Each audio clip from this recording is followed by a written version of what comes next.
At nang papaalis na sila Chu Ziyu at Luo Qingyu ay masyado namang naiinis si Tu Shangyu sa kanyang disciple, dahil kailan daw niya natutunan itong kanilang teknik, ayaw naman ni Qingzu habang iniinis ang kanyang master na kanya daw itong natutunan kanina lamang. Naiinis naman na sinabihan ni Tu Shangyu si Qingzu na kailangan daw niyang ibigay sa kanya ngayon itong kanyang hinawakan na teknik.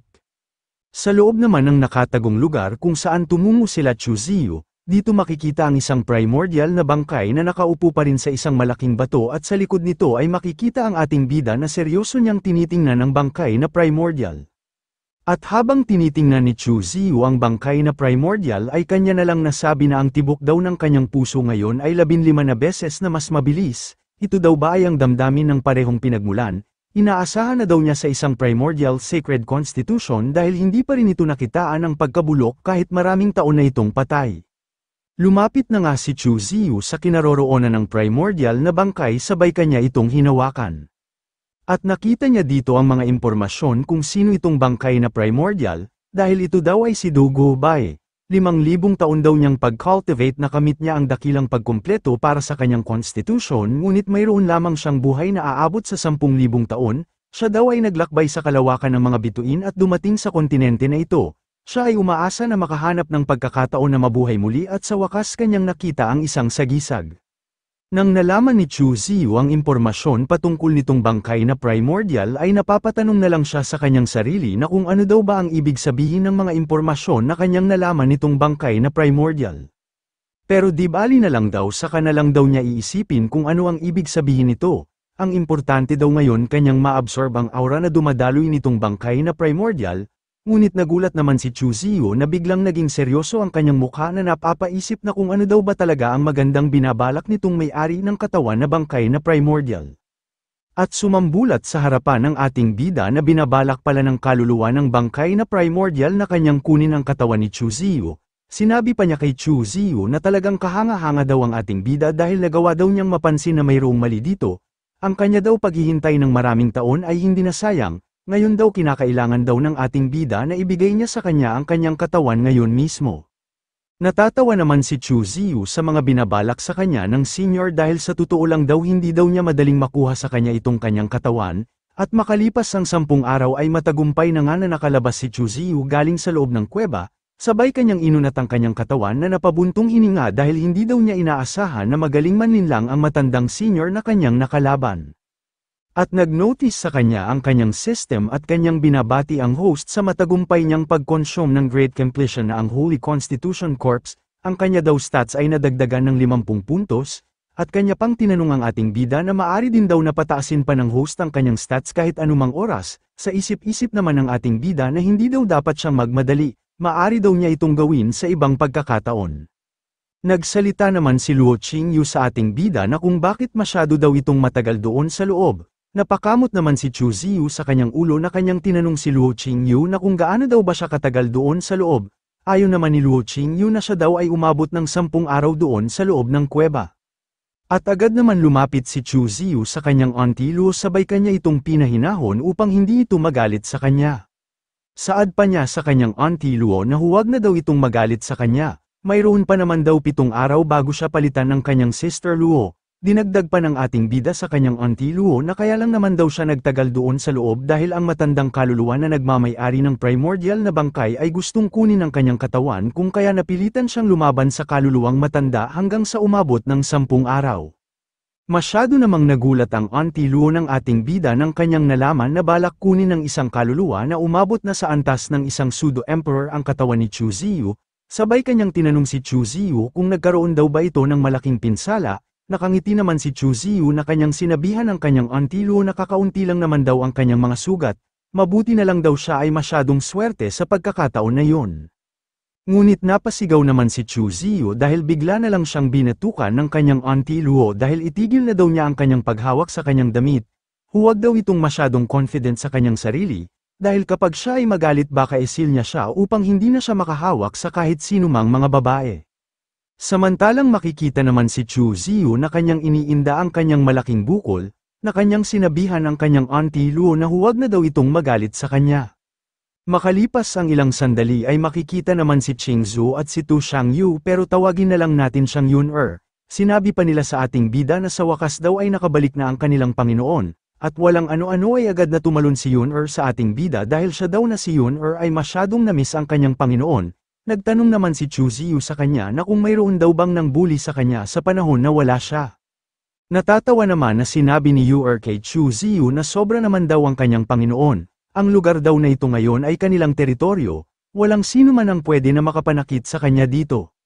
Dahil sa mga sinabi ni Yu-er sa ating bida ay masaya naman na hinawakan ni Chu Ziyu ang ulo nito dahil nagsayang daw siya ng 10 araw. Ngayon ay panahon na nila upang tumungo doon sa loob ng Tianyuan City. Sumang-ayon naman si Yu-er sa mga tugon sa kanya ng kanyang Panginoon, siya daw na si Yu-er ay gagabayan ng kanyang Panginoon doon sa loob ng Tianyuan City. Makalipas ang ilang sandali makikita ang flying ship na sinasakyan nila Chu Ziyu ay dumating na sa Tianyuan City, at nagtanong naman si Yu-er sa kanyang Panginoon na kung doon daw ba ito mananatili sa kanyang hotel ngayong gabi. Masaya naman na pinasangayonan ni Chu Ziyu ang minungkahi sa kanya ni Yu-er. Sa labas naman ng Toshang Hotel ay makikita na dumating na ang grupo ng ating bida. Sa isip-isip naman ni Chu Ziyu na hindi daw niya inaasahan na magkakaroon ng ganitong industriya ang mga Tushan Fox dito sa Tianyuan City. Sa ngayon daw itong si Tushan Yu-er ay kanya ng pagmamay-ari. Ang ibig lang daw na sabihin nito ang kanyang pagmamay-ari na ang hotel ay kanya na din pagmamay-ari. At dito ay agad naman silang sinalubong ng magandang babae na Fox na ang Chin Kai Hotel Manager. Sinabi pa nito kay Yu-er na inaakala daw niya na mayroong harangin ang kanyang Master Yu upang hindi makapasok dito sa Tianyuan City. Ayon naman ni Yu-er sa manager ng kanyang pagmamay-ari na hotel, na kanya daw na-realize na masyado palang mahigpit ang mga depensa dito sa Tianyuan City, sabay kanyang tinanong ang manager na kung mayroon daw bang mali sa kanyang biglaan na pagbalik dito. Malungkot naman na sinabi ng manager kay Yu-er na kung hindi pa ba daw nalaman ng kanyang master, na kamakailan lang mayroong grupo ng tao ang nakapasok dito sa kanilang city, sila ay nagdudulot ng mga insidente dito sa Tianyuan City. Nang narinig ni Chu Ziyu ang sinabi ng babae ay bahagya naman siyang nagulat at napapatanong kung sino daw ba ang mga tao na kanyang tinutukoy. At makalipas ang ilang sandali ay pinakita sa eksena ang isang malaking gusali sa Tianyuan City. At makikita dito ang mga kahina-hinalang tao ang nakaluhod na tila ba ito ay humihingi ng paumanhin sa kanilang Panginoon dahil hindi nila nagawa ang kanilang misyon.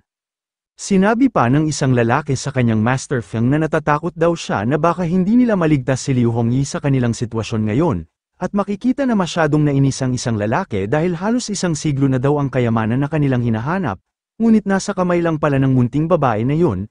Kinakailangan daw nilang iligtas si Liu Hongyi kung hindi mababaliwala ang kanilang matagal na pinaghirapan. Nagsalita naman ang isa pang kahina-hinalang lalaki na tama daw ang sinabi sa kanila noong nakaraan ng kanilang Master Feng, ano na daw ba ang kanilang dapat na gawin ngayon? At biglang napatawa naman ang isang lalaki na halatang mayroon itong masamang binabalak dahil ang kinakailangan lang daw nila ay ilagay sa matinding kaguluhan ang Tianyuan City, ang paraan daw na ito ay ang pinakamabisang paraan. Balik naman tayo sa kung saan ang kinaroroonan nila Chu Ziyu, sa loob ng Tushan Hotel. Makikita dito si Luo Qingyu at si Qingzu na nakaupo sa isang lamesa, samantalang si Chu Ziyu naman ay nakatayo sa kanilang gitna. Sinabi pa sa kanila ni Chu Ziyu na ang Tianyuan City Master ay masyadong vicious dahil sa kanyang pag-iisip na kanyang gamitin ang dugo ng tao upang kanyang e-cultivate ang divine weaponry. Sa isip-isip naman ni Chu Ziyu na si Liu Hongyi daw ay masyadong tapat dahil agad siyang tumungo doon nang kanyang narinig na nabihag ang apo ni Lin. Sabay napahawak na lang si Chu Ziyu sa kanyang ulo dahil ang katapatan daw ni Liu Hongyi ay katulad lang kung paano siya naging tapat sa kanya. Magtiis lang daw muna si Liu Hongyi ngayon dahil gagawin daw niya ang kanyang makakaya upang mailigtas lang siya. Napalingon naman si Chu Ziyu sa kanyang likod dahil biglang dumating si Yu-er at masaya ito na kanyang binalita sa kanyang Panginoon na siya ay nagbalik na. At wala na nga itong sinayang na oras dahil agad itong tumalon upang kanyang yakapin ang kanyang Panginoon. Sinabi pa niya sa ating bida na ang ibinigay daw na misyon sa kanya ng kanyang Panginoon ay matagumpay niyang natapos. Sinabi pa niya na nagkita daw silang dalawa ni Liu Hongyi at ni Lin Qiao-er, sila daw dalawa ay ayos lang. At nabigay na din daw niya kay Liu Hongyi ang formation na kanyang inutos sa kanya. Matapos daw niyang ibinigay kay Liu Hongyi ang formation ay agad niya itong tiningnan kung ano ang kanyang ibinigay sa kanya. Masyado naman natuwa si Yu-er dahil pinuri siya ng kanyang Panginoon, dahil hindi na daw masama ang kanyang nagawa. Tinanong pa niya kay Yu-er kung mayroon daw bang nakahalata sa kanyang pagpunta doon, Sumagot naman sa kanya si Yu-er na ni isa daw doon ay walang nakahalata sa kanyang ginawa noong nandoon siya. Namumula naman ang mukha ni Yu-er na humihingi ng kahilingan sa ating bida, saad pa niya na kapag ang kanyang Panginoon daw ay bibigyan siya ng gantimpala na isang halik ay sasabihin pa daw niya sa kanyang Panginoon ang iba pang mga impormasyon na kanyang nalalaman. Napasigaw naman si Yu-er dahil biglang tinusok ng ating bida ang isang buntot nito. Sinabi pa sa kanya ng ating bida na bahagyang nainis na bakit humihingi pa daw ito ng gantimpala galing sa kanya. Makikita naman ang mukha ni Yu-er na tila ba isang maamong tupa sa harapan ng ating bida na humihingi ng patawad dahil siya daw ay nagkamali ng sinabi sa kanyang Panginoon, mayroon pa ba daw itong mga katanungan sa kanya. Sinabi naman sa kanya ni Chu Ziyu na dahil nagawa naman daw niya ang kanyang misyon ay kalimutan na niya yon, sabihin na lang daw niya kung ano pa ang kanyang mga nalalaman. Malungkot naman na sinabi ni Yu-er sa ating bida na kanya daw itong narinig sa kanyang kapatid na ang Lord of Thousand Faces, dahil ang kanya daw kapatid ay naghihinala na sa kanyang Panginoon na siya daw ay ang tunay na Demon Chu na dating Lesser Saint rank. Dinagdag pa niya na kung alam daw ba ng kanyang Panginoon na si Liu Hongyi at si Demon Chu ay mayroong magandang relasyon, at palagay din daw ng kanyang kapatid nga natitiyak daw niya na ililigtas ni Demon Chu si Liu Hongyi kapag nalaman niya na siya ay nakakulong ngayon. Kung ganoon daw ang sitwasyon ang mga puwersa nga na offend ng kanyang Panginoon noon ay hahabulin siyang muli kapag nalaman nila na iniligtas ng kanyang Panginoon si Liu Hongyi na malapit kay Demon Chu. Natatawa naman si Chu Ziyu na kanyang narinig ang mga sinabi sa kanya ni Yu-er dahil ang pag-unawa daw ng kanyang kapatid na ang Lord of Thousand Faces ay talagang nag-improve. Sabay hinawakan ng ating bida ang mukha ni Yu-er dahil hindi na daw masama ang kanyang mga sinabi sa kanya ngayon, kung kaya ibibigay na daw niya sa kanya ang kanyang gantimpala. At makikita na nga ang dalawa na naghalikan, na tila ba kanilang nilalasap ang tamis ng kanilang mga halik dahil parang ayaw na nilang itigil ang kanilang ginagawa. Samantala makikita naman sa kanilang likod ang Auntie Luo ng ating bida na umiinom lang ng tsaa, nasabi na lang niya sa kanyang sarili na itong si Chu Ziyu daw ay hindi na masama ang kanyang karisma sa mga babae, at ang Sister Luo naman sa loob ng kanyang katawan ay masyadong nainggit sa ginawa ng dalawa habang kanyang pinagmamasdan si Chu Ziyu, dahil balang araw daw ay sasanayin din niya ang kanyang sarili kung paano makipaghalikan sa ating bida, ito daw ay masyadong kawili-wili. Matapos maghalikan ang dalawa ay lumapit naman sa kanila si Qingzu at kanyang dinalhan ng tsaa ang kanyang Panginoon, sa isip-isip naman ng ating manyakol na bida habang kanyang kinuha ang tsaa sa kamay ni Qingzu na kakaiba daw ang kasiyahan na kanyang nararamdaman ngayon, lalong-lalo na kapag pinagsilbihan siya ng dalawang magandang fox na ito matapos nila silang dalawang tuhugin, siya na daw ang pinakamaswerte na tao dito sa buong kontinente. Habang nilalasap pa rin ng ating manyakol na bida ang dalawang magandang fox na masyadong dikit sa kanyang katawan, nagsalita naman sa kanya ang kanyang Auntie Luo na kung ano na daw ba ang kanyang susunod na plano ngayon. Sinabi pa niya sa ating bida na ang Tianyuan City daw ay mayroong 4 na mga Saint King level cultivator. Ang isa ay ang Butterfly Descendants, ang babae na nagngangalan na Daizun ay mayroon ding pagmamayari na isang Emperor Weapon, gayon din ang Mountain Demon. Hindi naman nabahala si Chu Ziyu sa mga sinabi sa kanya ng kanyang Auntie Luo, mag-relax lang daw ito dahil kinakailangan pa ni Liu Hongyi ng maraming oras upang kanyang ma-set up ang kanyang ibinigay sa kanya na formation, dahil binabalak daw niya na hindi makalaban sa kanila ang 4 na mga Saint King Cultivator. Sa ganoon daw na sitwasyon ay matagumpay nilang mapapatay si Daizun. Makalipas ang ilang mga araw sa bayan ng Tianyuan City kung saan nandito ang mga maraming mamamayan na abala sa kanilang ginagawa araw-araw.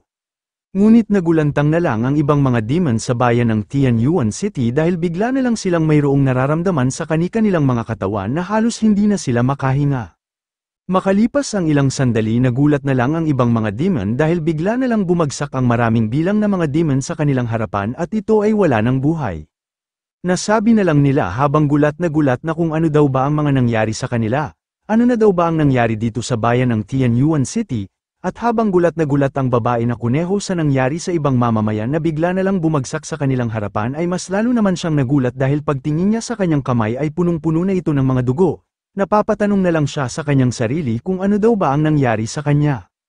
Dahil sa mga pangyayari ay sumambulat sa buong bayan na halos lahat ng mga mamamayan dito ay wala man lang ni isa ang natirang buhay at makikita ang kani-kanilang mga katawan na nakahandusay na sa gitna ng bayan sa Tianyuan City. Ang may kagagawan pala ng pagkamatay ng maraming mamamayan sa Tianyuan City ay itong mga kahinahinalang mga tao, at makikita sila na masyadong natuwa sa mga kaganapan sa bayan ng Tianyuan City. Sinabi pa ng isang lalaki na ang lason daw na ibinigay sa kanila ngayon ng kanilang Master Feng ay mas epektibo kumpara noong nakaraan, ayon naman ng isa na ang lason daw na kanilang ginamit ngayon ay ang itim na salot, na buong puso na ginawa ng kanilang Master Feng. Ito ay lubhang nakakahawa at kakalat ito sa buong lungsod sa lalong madaling panahon kung hindi ito mapipigilan. Natatawa pa na sinabi ng isang kahinahinalang lalaki sa kanilang gitna, na kinakailangan na daw nilang umalis dito sa lalong madaling panahon. Makalipas ang ilang sandali matapos makaalis ang tatlong kahinahinalang lalaki, ay makikita na dumating na sa lugar ang Lord of Thousand Faces. Sabay kanyang sinuri kung ano ang dahilan sa pagkamatay ng mga mamamayan sa kanilang city, at kanya na lang nasabi na kung ano daw ba itong nakakahawang lason na kanilang pinakalat dito sa kanilang buong city. Mas lalo pa siyang naguguluhan dahil ano daw ba kaya ang itinatago ni Liu Hongyi, upang gawin ng mga tao na gustong magligtas sa kanya itong ganito na karumal-dumal na gawain. Sa kabilang banda naman makikita dito ang isa pang demon na dumating na sa lugar kung saan pinakalat ng mga kahinahinalang mga lalaki ang mga lason. At ito ay galit na galit sa kanyang nakita. Kanya na lang sinisigaw na hindi daw niya mapapatawad ang mga lapastangan ng mga tao na gumawa nito. Talagang ginawa daw nila itong malawakan na pagpatay para lamang kanilang maligtas si Liu Hongyi. At kapag kanya daw silang mahuli ay babalatan niya sila ng buhay at kanyang gagawin ang kanilang mga kaluluwa na isang armas upang kanyang magagamit. Balik naman tayo sa Tushan Hotel. Dito makikita si Chu Ziyu nga nagbalat kayo upang hindi siya makilala ng ibang mga demon na nakakilala sa kanya.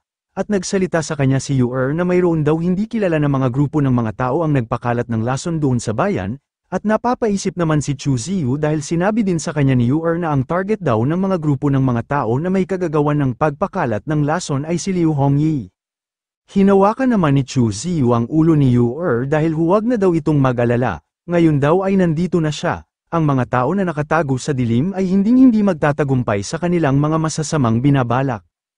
Pero makikita naman sa mukha ng ating bida na masyadong naging seryoso na kanyang nasabi sa kanyang sarili na magkakaroon daw sila ng kamalasan kapag kanilang matagpuan si Liu Hongyi. Makalipas ang ilang sandali habang abala pa ang dalawa sa kanilang pag-uusap ay bigla naman dumating sa kanilang kinaroroonan ang Lord of Thousand Faces, sinabi pa niya sa kanyang kapatid na si Yu na ang Tianyuan City daw ngayon ay masyadong mapanganib, mas mabuti na umalis na ito dito sa lalong madaling panahon.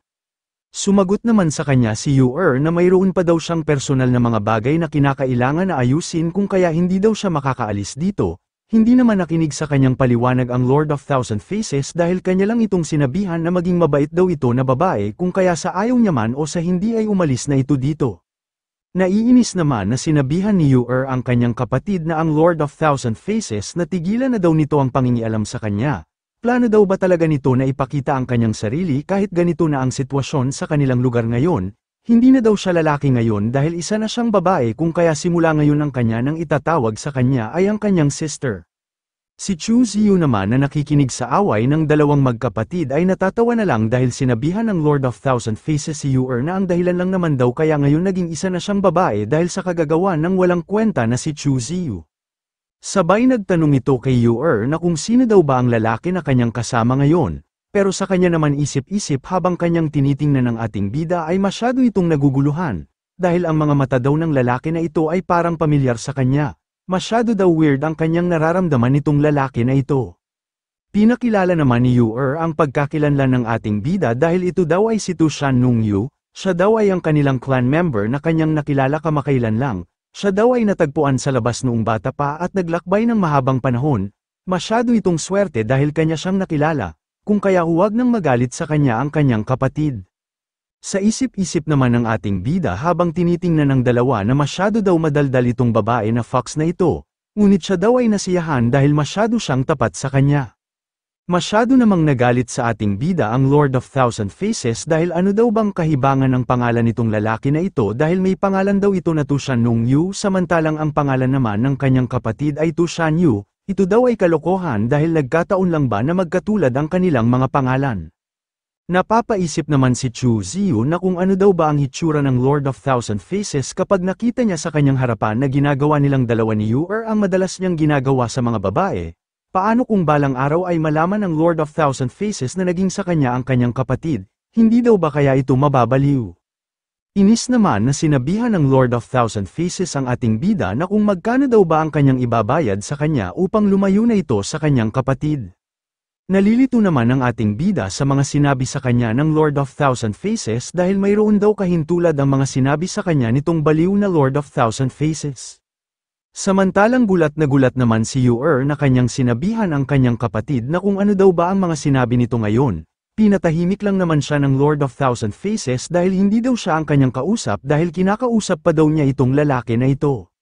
Mas lalo naman na inis ang Lord of Thousand Faces sa ating bida dahil nakangiti lang ito na kanyang sinabihan ang Lord of Thousand Faces, na nakaugalian na daw ng kanilang pamilya na hindi sila tatanggap ng anumang mga kayamanan galing sa iba.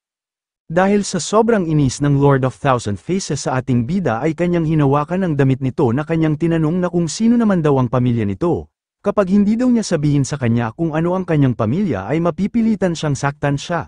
Samantalang ang ating bida naman ay agad niyang inutusan si Yu-er na kausapin daw nito ang kanyang kapatid upang tumigil na ito sa kanya.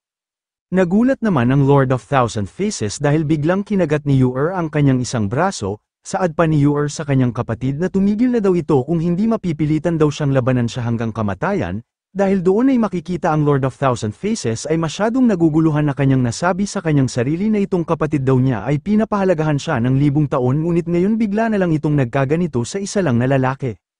Ngunit mas lalo naman naguguluhan ang Lord of Thousand Faces na napanganga dahil sinabihan ng ating bida si Yu-er na huwag daw itong malupit sa kanyang kapatid. Itigil na daw niya ang kanyang ginagawa, sa ngayon daw ay aalis na silang dalawa, halos gusto nang sugurin ng Lord of Thousand Faces ang ating bida. Dahil nagsaad ang ating bida sa kanya na ngayon daw aalis na silang dalawa ng kanyang kapatid upang magtikiman sila ng kani-kanilang mga katawan mamaya, dinagdag pa niya sa Lord of Thousand Faces na kahit mukhang isip bata daw ang kanyang kapatid pero siya na daw ang bahala para dito. Dahil doon ay makikita ang Lord of Thousand Faces na gusto na niyang patayin ang ating bida, dahil paano daw ito naglakas ng loob na gusto niyang tikman ang kanyang kapatid, subukan lang daw niya ay natitiyak niya na kanya siyang papatayin.